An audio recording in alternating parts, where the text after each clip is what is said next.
안녕하십니까, 한일러입니다.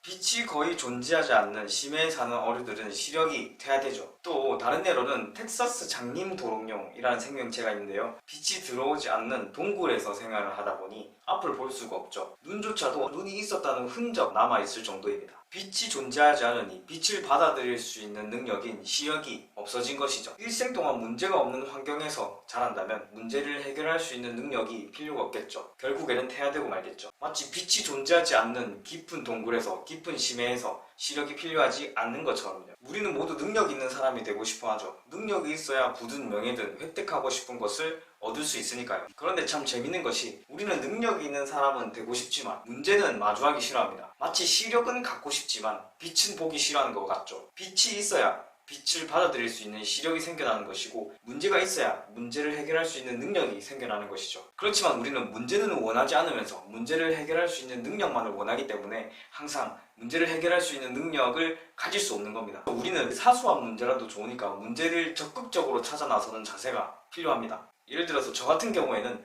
스스로 어떤 문제들을 해결해 보려고 노력을 합니다. 예전에 자동차 배터리가 나간 적이 있습니다. 근데 이 배터리는 정비소에 가면 쉽게 교체를 할 수 있는데 이것을 제가 직접 교체를 해보고 싶은 거예요. 물론 돈을 좀 절약하고 싶은 마음도 있었겠지만 제가 직접 이 문제를 해결하고 싶은 마음이 있었던 거죠. 그래서 이제 배터리를 사서 비 오는 날이었습니다. 심지어 비가 억수같이 쏟아지는 날이었는데 그 다음날 출근을 꼭 해야 했기 때문에 비를 맞아가면서 그 배터리를 깔끔하게 교체에 성공을 해서 그 다음날 문제없이 출근을 할 수 있었던 기억이 있고요. 여러 사람들이 쓰는 공간에 쓰레기가 보이면 저는 제가 직접 치웁니다. 또 두잇유얼 셀프 제품을 제가 좋아합니다. 정말 그 두잇유얼 셀프 제품들은 실제로 보면 어떤 문제거리를 하나 들고 오는 셈이거든요. 그 문제거리를 끝까지 앉아서 해결해내는 그런 것이 결국 끝내고 나면 재밌습니다. 내가 또 할 수 있는 능력이 하나 생겨났다는 그런 느낌이 들거든요. 이렇게 사소한 습관들 하나하나가 능력 있는 사람을 만드는 것은 아닐까 하고 저는 생각을 합니다. 그렇기 때문에 우리는 주변에 문제가 생겼다 할 때 그 문제를 골칫덩어리로 생각해야 될 것이 아니라 나를 성장시켜줄